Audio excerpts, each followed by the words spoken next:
Hello বন্ধুরা, সবাই কেমন আছো? আশা করি সবাই সৃষ্টিকর্তার আশীর্বাদে ভীষণ ভালো আছো। শান্তিনিকেতনের আরেকটা ভ্লগ নিয়ে চলে আসলাম। দেখেই বুঝতে পেরেছো কোথায় এসেছি। কঙ্কালীতলা মায়ের সতীপীঠ।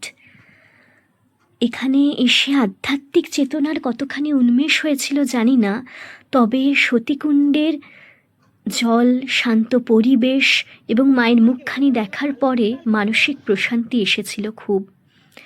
এসে এখানকার একজন বাউল তথা সাধকও বলা যেতে পারে, ওনার গান শুনে নিয়েছিলাম।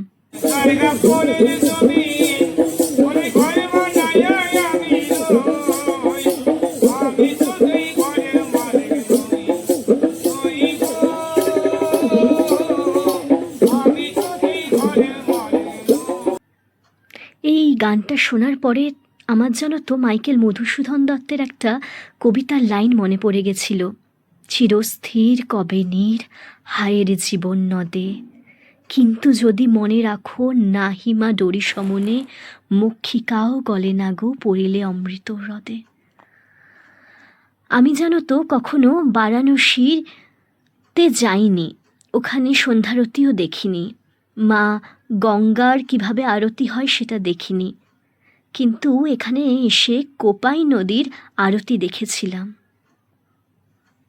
যা আমার ক্ষেত্রে অনেক বড় একটা পাওনা বলতে পারি আমি। তোমরা শুনেছ এর আগে কখনো কোপাই নদীর আরতি? দেবগর্ভ বা কঙ্কালী এই পীঠের অধিষ্ঠাত্রী দেবী এবং ভৈরব হলেন রুরু। মন্দির ও কুণ্ড। মন্দিরে দেবীর কোনো মূর্তি বা বিগ্রহ নেই, বরং দেবীর একটি ছবি পূজা করা হয়। মন্দিরের পাশেই একটি পবিত্র সীতাকুণ্ড আছে। এই স্থানটি প্রাচীনকাল থেকেই গুপ্ত তন্ত্র সাধনার জন্য অত্যন্ত বিখ্যাত। বোলপুর স্টেশন থেকে কঙ্কালীতলার দূরত্ব প্রায় 7 থেকে 9 কিলোমিটার। তোমরা বোলপুর বাস স্ট্যান্ডে নেমে স্টেশন থেকে অটো বা গাড়ি রিজার্ভ করে মন্দিরে আসতে পারো।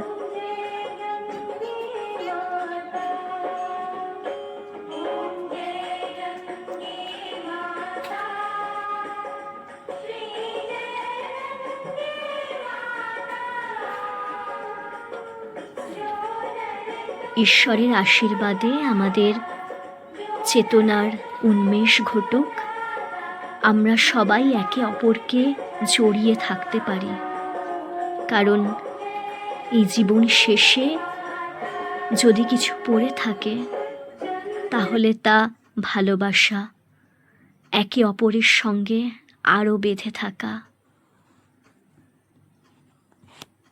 এই জায়গাটার আমার যে কি অনুভব হয়েছিল আমি তোমাদেরকে না বলে বোঝাতে পারবো না।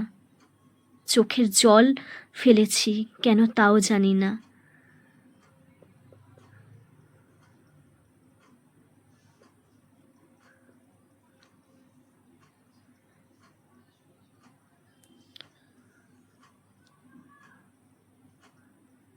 কি এক অদ্ভুত মায়া ছিল এই জায়গাটার মধ্যে।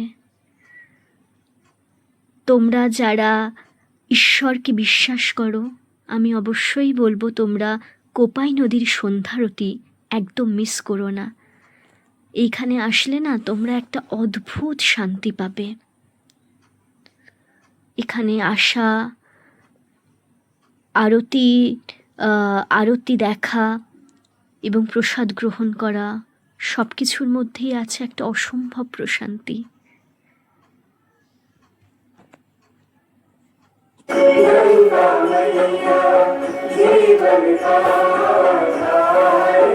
সবশেষে শুধু একটা কথাই বলবো, নমো পার্বতী।